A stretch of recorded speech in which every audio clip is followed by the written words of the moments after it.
Hi guys! Magandang buhay!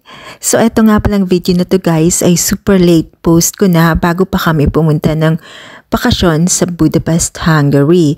So lumabas kami nito ni Habi para maglakad-lakad at mag-dinner na din. Espesyal ang dinner na to guys kasi sabi ni Habi, we deserve to have this dinner.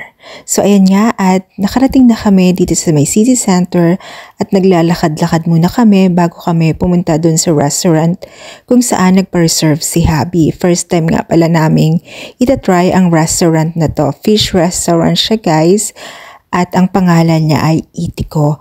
At dahil nga Friday night ito guys ay sobrang dami ng tao dito sa may city center. And ayan nga, meron kaming nadaanan na street performer at talaga namang ang saya dahil ang daming nanonood sa kanya at napakagaling din nga naman kasi nila. Ito nga pala guys, yung favorite street ko ang Via Independencia. Ito naman yung street ng Two Towers, ang Via Risoli. Dito nga pala sila guys nagpe-perform sa may kanto. Nakita nyo naman. Ang galing nila at talaga namang tuwang-tuwa ako. Kaya naman nakisiksik din ako para manood. Kasi kung sa likod ako ay wala akong makikita. Dahil ang tatangkad nga ng mga tao dito. So ayan guys, makipanood muna tayo dito. At dahil nga guys, napakaganda ng kanilang performance at meron pa silang audience participation. Namimili sila ng mga audience na gustong mag-join sa kanilang performance. Kaya naman, napakasaya at lalo pang dumami ang mga taong nanonood sa kanila.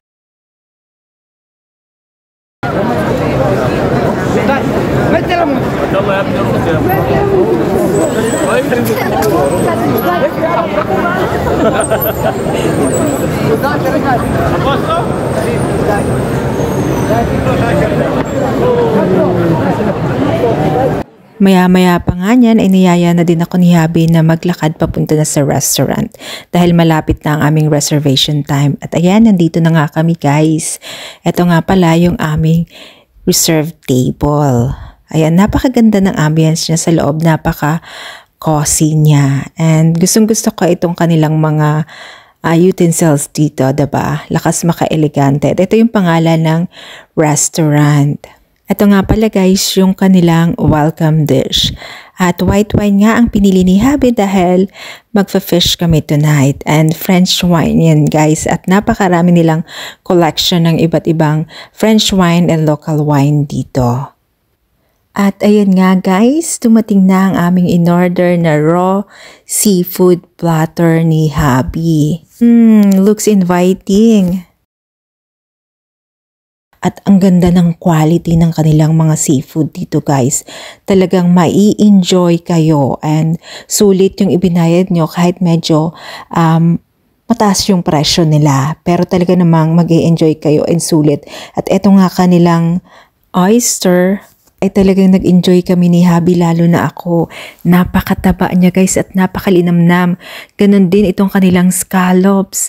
Kakaiba ang lasa, napakasarap, napakaganda ng quality. At talaga namang na-impress kami ni Habi. And syempre meron sila nitong red prawns from Masara. Ayan, napaka-special niyan guys. And eto pa, ang kanilang mga tartar na napakasasarap. Yung linamnam niya guys, talagang mag-e-enjoy kayo sa bawat kakainin nyo. And eto naman yung second na in-order ni Habi, ang kanyang main dish, grilled seafood. At ito naman ang sa akin. Siyempre, ang paborito kong pasta with sea urchin. Dahil bibihira lang guys ang sea urchin dito kasi seasonal siya. Kaya naman pag meron ako nakitang dish sa kanilang menu na merong sea urchin, talaga namang umorder ako and I take advantage of the opportunity kasi bibihira nga lang yan dahil seasonal. At syempre, ang pang finale ay ang dessert at ito nga pala ang aking favorite na semi-freddo with pistachio.